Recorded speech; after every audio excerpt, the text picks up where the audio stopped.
Livro de 1 Crônicas, capítulos 11 e 12. Então, todo Israel se reuniu diante de Davi em Hebrom. Somos do mesmo povo e raça, disseram. No passado, quando Saul era rei, era você que liderava o exército de Israel.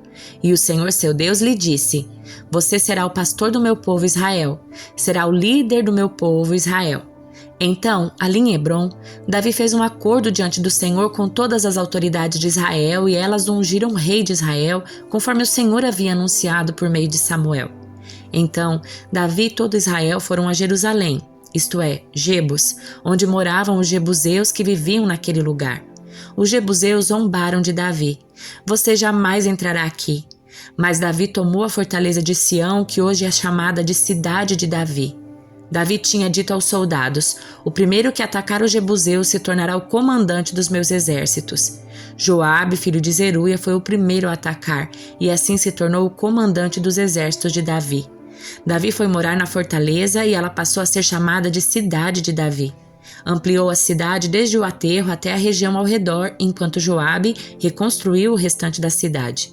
Davi foi se tornando cada vez mais poderoso, pois o Senhor dos exércitos estava com ele.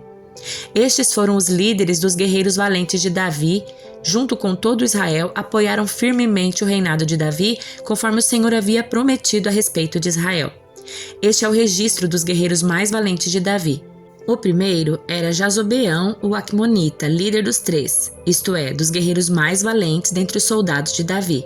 Certa ocasião, usou sua lança para matar 300 soldados inimigos numa só batalha. O segundo era Eleazar, filho de Dodai, descendente de Aoi. Estava com Davi quando os filisteus se reuniram para a batalha em Pas-damim e atacaram os israelitas numa plantação de cevada. O exército israelita fugiu, mas Eleazar e Davi mantiveram sua posição no meio do campo e derrotaram os filisteus. O Senhor os salvou e lhes deu grande vitória. Certa vez, Davi estava na rocha junto à caverna de Adulão e o exército filisteu estava acampado no vale de Refaim. Os 3 que faziam parte dos 30, um grupo de elite entre os valentes de Davi, desceram para encontrá-lo em Adulão. Nessa ocasião, Davi estava na fortaleza e um destacamento filisteu havia ocupado a cidade de Belém. Davi comentou: como seria bom beber a água pura do poço que fica junto ao portão de Belém. Então os 3 atravessaram as fileiras dos filisteus, tiraram a água do poço junto ao portão de Belém e a trouxeram a Davi. Ele, porém, se recusou a bebê-la. Em vez disso, derramou-a no chão como oferta ao Senhor. Que Deus não permita que eu beba desta água, exclamou.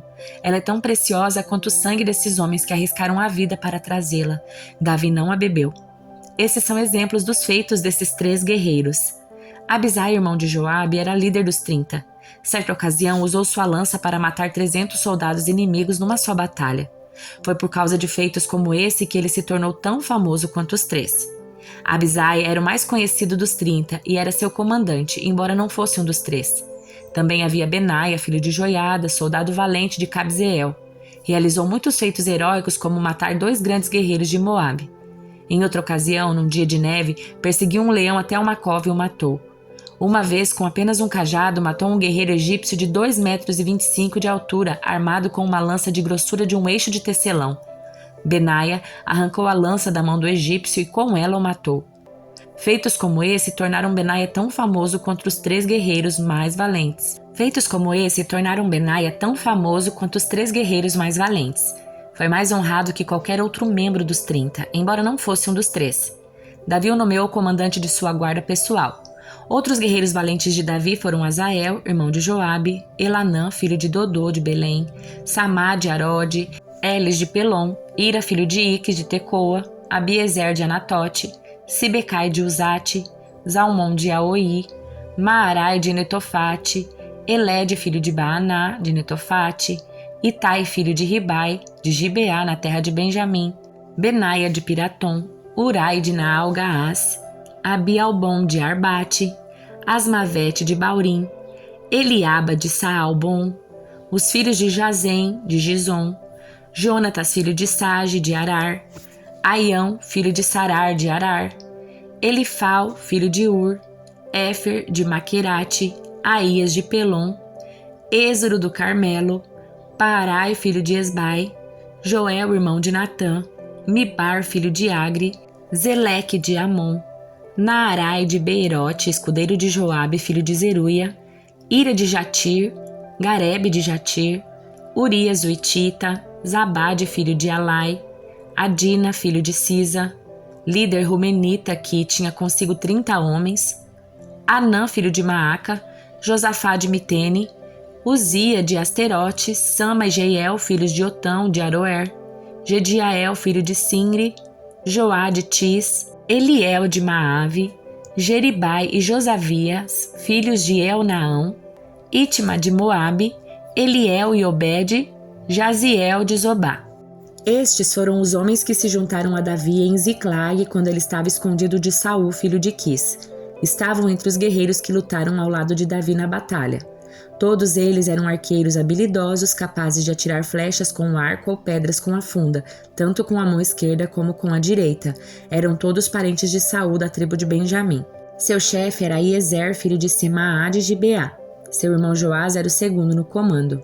Os outros guerreiros foram Gesiel e Pelete, filhos de Asmevete, Beraca, Jeú de Anatote, Ismaías de Gibeon, guerreiro valente e líder entre os 30, Jeremias, Jaziel, Joanã e Josadabe de Gederá, Eluzar, Jerimote, Bealias, Semarias e Cefatias de Arufe, Eucana, Isias, Azareel, Joézer e Jazobeão, todos coraitas, Joela e Zebadias, filhos de Jeroão e de Gedor. Alguns guerreiros valentes e treinados para o combate da tribo de Gade também se juntaram a Davi quando ele estava na fortaleza no deserto. Eram hábeis com o escudo e a lança, ferozes como leões e ágeis como gazelas no deserto. Ézer era o chefe, Obadias o segundo, Eliabe o terceiro, Mismana o quarto, Jeremias o quinto, Atai o sexto, Eliel o sétimo, Joanã o oitavo, Eusabade o nono, Jeremias o 10º, Macbanai o 11º. Esses guerreiros de Gade eram comandantes do exército. O mais fraco deles era capaz de enfrentar 100 soldados e o mais forte capaz de enfrentar 1000. Esses foram os homens que atravessaram o Jordão durante a época da cheia do rio no início do ano e expulsaram todos que habitavam nos vales nas margens leste e oeste. Outros de Benjamim e de Judá se juntaram a Davi na fortaleza. Davi foi ao encontro deles e lhes disse: "Se vierem em paz para me ajudar, somos amigos. Mas se vierem para me entregar a meus inimigos, embora eu seja inocente, que o Deus dos seus antepassados veja isso e castigue vocês." Então o Espírito veio sobre Amazai, chefe dos 30, e lhe disse: "Somos seus, Davi. Estamos do seu lado, filho de Jessé. Paz e prosperidade sejam com você e com todos que o ajudam, pois o seu Deus o ajuda." Davi os recebeu e os nomeou oficiais de suas tropas. Alguns homens de Manassés desertaram do exército israelita e se juntaram a Davi quando ele saiu com os filisteus para guerrear contra Saul. Os governantes filisteus, porém, não permitiram que Davi e seus homens fossem com eles. Depois de discutirem, mandaram-no embora, pois disseram: "Se Davi passar para o lado de Saul e voltar-se contra nós, isso custará a nossa cabeça." Os homens de Manassés que se uniram a Davi quando ele voltava para Ziclag foram Adna, Josadabe, Gediael, Micael, Josabade, Eliú, Ziletai. Cada um deles comandava 1000 soldados da tribo de Manassés. Ajudaram a Davi a perseguir bandos de saqueadores, pois eram guerreiros valentes que se tornaram comandantes do seu exército. A cada dia, mais homens se juntavam a Davi até que ele passou a ter um grande exército como o exército de Deus. Estes são os números de guerreiros armados que se uniram a Davi em Hebrom. Todos queriam que Davi se tornasse rei no lugar de Saul, como o Senhor havia prometido. Da tribo de Judá, 6.800 guerreiros armados com escudos e com lanças. Da tribo de Simeão, 7.100 guerreiros valentes preparados para a guerra. Da tribo de Levi, 4.600 guerreiros, incluindo Joiada, chefe da família de Arão, com 3.700 homens sob seu comando, e Zadok, jovem guerreiro valente, com 22 oficiais, membros da sua família. Da tribo de Benjamim, parente de Saul, 3.000 guerreiros. Até então, a maioria dos homens de Benjamim tinha permanecido leal a Saul. Da tribo de Efraim, 20.800 guerreiros valentes, cada um deles muito respeitado em seu próprio clã. Da meia tribo de Manassés, a oeste do Jordão, 18.000 foram indicados por nome para ajudarem a Davi se tornar rei. Da tribo de Issacar, 200 chefes com seus parentes. Todos eles entendiam bem os acontecimentos daquele tempo e sabiam qual era o melhor caminho para Israel seguir. Da tribo de Zebulon, 50.000 guerreiros treinados. Estavam bem armados e preparados para a batalha e eram inteiramente leais a Davi. Da tribo de Naftali, 1.000 oficiais e 37.000 guerreiros armados com escudos e lanças.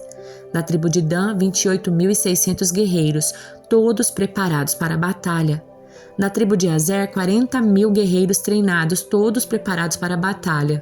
Do lado leste do rio Jordão, onde habitavam as tribos de Ruben e Gade e a meia tribo de Manassés, 120.000 soldados equipados com todos os tipos de armas. Todos esses soldados vieram a Hebrom em ordem de batalha com o único propósito de fazer Davi rei sobre todo Israel.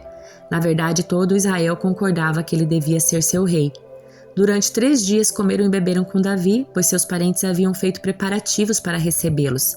Pessoas de lugares tão distantes como Issacar, Zebulon e Naftali trouxeram provisões sobre jumentos, camelos, mulas e bois. Trouxeram grandes quantidades de farinha, bolos de figo, bolos de passas, vinhos e azeite, bois e ovelhas para a celebração. Houve grande alegria em todo Israel. Salmo de número 89. Cantarei para sempre o teu amor, ó Senhor. Anunciarei a tua fidelidade a todas as gerações, pois sei que o teu amor dura para sempre e a tua fidelidade permanece firme como os céus. Tu dissestes: fiz uma aliança com Davi, meu servo escolhido.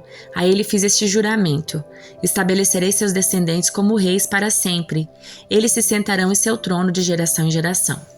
Ó Senhor, os céus louvam as tuas maravilhas, multidões de anjos te exaltam por tua fidelidade, pois quem no céu se compara ao Senhor?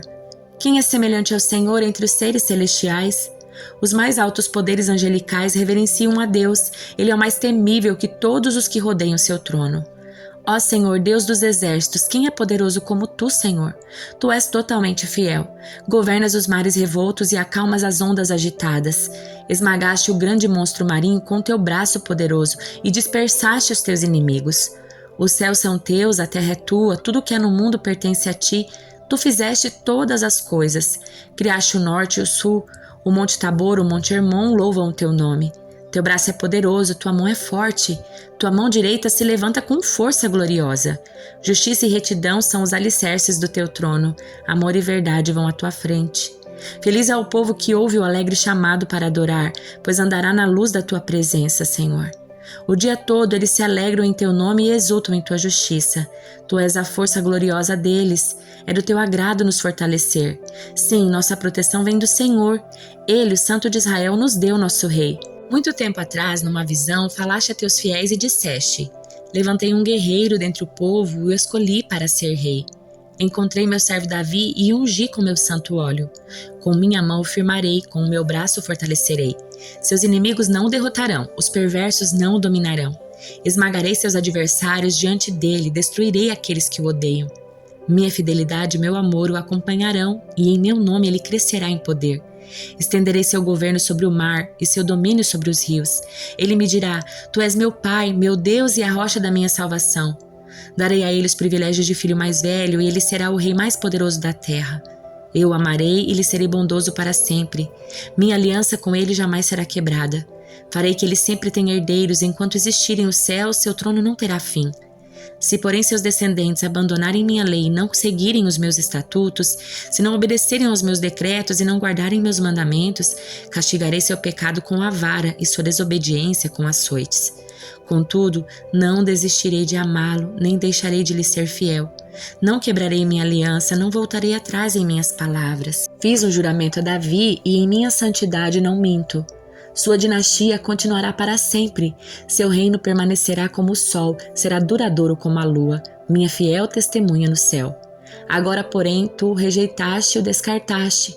Está irado com o teu ungido. Renunciaste tua aliança com ele e jogaste sua coroa no pó. Derrubaste os muros que o protegiam e destruíste as fortalezas que o defendiam. Todos que por ali passam o saqueiam e ele se tornou motivo de zombaria para seus vizinhos. Tu fortaleceste seus inimigos e lhe deste razão para celebrar. Tornaste inútil a sua espada e não ajudaste na batalha. Acabaste com seu esplendor e derrubaste seu trono.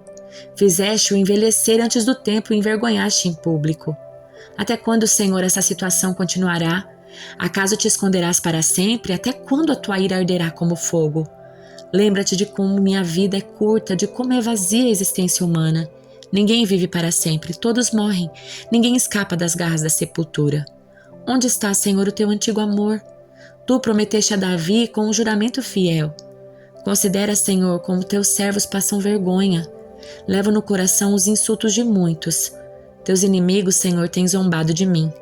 Zombam do teu ungido por onde ele vai. Louvado seja o Senhor para sempre. Amém e amém. Carta aos Filipenses, capítulo 3. Por fim, meus irmãos, alegrem-se no Senhor. Nunca me canso de dizer-lhes essas coisas e o faço para protegê-los. Cuidado com os cães, aqueles que praticam o mal, os mutiladores que exigem a circuncisão. Pois nós que adoramos por meio do Espírito de Deus somos os verdadeiros circuncidados. Alegramo-nos no que Cristo Jesus fez por nós. Não colocamos nenhuma confiança nos esforços humanos, ainda que se outros pensam ter motivos para confiar nos próprios esforços, eu teria ainda mais. Fui circuncidado com 8 dias de vida. Sou israelita de nascimento, da tribo de Benjamim, um verdadeiro hebreu. Era membro dos fariseus, extremamente obediente à lei judaica. Era tão zeloso que perseguia a igreja, e quanto à justiça, cumpria a lei com todo rigor. Pensava que essas coisas eram valiosas, mas agora as considero insignificantes por causa de Cristo. Sim, todas as outras coisas são insignificantes comparadas ao ganho inestimável de conhecer a Cristo Jesus, o meu Senhor. Por causa dele, deixei de lado todas as coisas e as considero menos que lixo, a fim de poder ganhar a Cristo e nele ser encontrado. Não conto mais com a minha própria justiça que vem da obediência à lei, mas sim com a justiça que vem pela fé em Cristo, pois é com base na fé que Deus nos declara justos. Quero conhecer a Cristo e experimentar o grande poder que o ressuscitou. Quero sofrer com ele participando de sua morte, para que de alguma forma eu alcance a ressurreição dos mortos. Não estou dizendo que já obtive tudo isso, que já alcancei a perfeição, mas prossigo a fim de conquistar essa perfeição para a qual Cristo Jesus me conquistou. Não, irmãos, não a alcancei, mas concentro todos os meus esforços nisto. Esquecendo-me do passado e olhando para o que está adiante, prossigo para o final da corrida, a fim de receber o prêmio celestial para o qual Deus nos chama em Cristo Jesus. Todos nós que alcançamos a maturidade devemos concordar quanto a estas coisas. Se discordam em algum ponto, confio que Deus os esclarecerá para vocês. Contudo, devemos prosseguir de maneira coerente com o que já alcançamos. Irmãos, sejam meus imitadores e aprendam com aqueles que seguem nosso exemplo. Pois, como lhes disse muitas vezes e o digo novamente com lágrimas nos olhos, há muitos cuja conduta mostra que são na verdade inimigos da cruz de Cristo. Estão rumando para a destruição. O Deus deles é seu próprio apetite. Vangloriam-se de coisas vergonhosas e pensam apenas na vida terrena. Nossa cidadania, no entanto, vem do céu e de lá aguardamos ansiosamente a volta do Salvador, o Senhor Jesus Cristo. Ele tomará nosso frágil corpo mortal e o transformará num corpo glorioso como o dele, usando o mesmo poder com o qual submeterá todas as coisas a seu domínio.